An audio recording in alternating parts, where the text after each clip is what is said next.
Mit gondolsz Balázsi Gyuláról?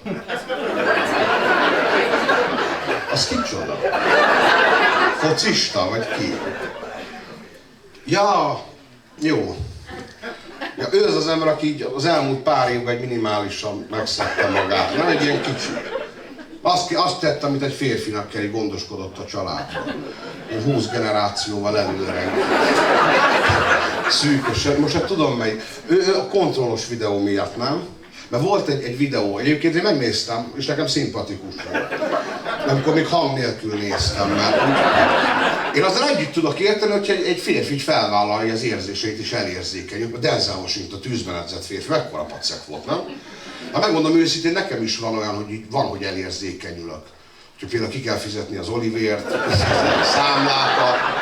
Sőt, amikor olyan filmet nézek, én nagyon szeretem a romantikus filmeket, mondjuk néha már gáz. Nem tudom, a Hacsit azt láttátok? Igen. Kimondom a nevét, és már rám jön. És amikor már tényleg a végénél vagyunk, és akkor gombócol a torkom, hogy mindjárt zokogok, és akkor ránézek az asszonyra megerősítésére, hogy ő hogy áll, ő meg ásítozik, és két gondolatom van, az egyik az, hogy csicska vagyok, hogy én ennyire nem bírom, a másik, hogy az asszony érzéketlen. Így ez a kettő, nekem így azonnal eszembe jut. Visszatérve a Balázsi Gyula, igaz? Elraktam a lapot, nem tudom a vezetéknevét, a Gyuszira. Utána megnéztem hanggal, Gyuszi. Megnéztem hanggal is azt a videót, na úgy már viszont gáz. Nagyon gáz. Elindítottam, mondom, csávó átment a segből a macskába.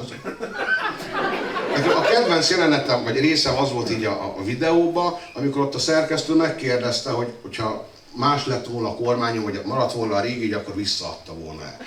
Akkor a csendet én még a vágópiskánál sem. Csávónál lepergetünk. Nézzük meg a te következő kérdésedet, zenédet. Hát most gondba leszel. Majka. Megvan. Kicsikét szűk a világ nekem, keresem benne még a helyem.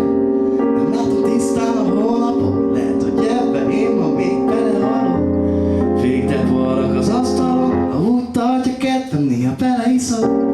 Szólj rám, ha egyszer véletlen, összefutnánk egy másik életben.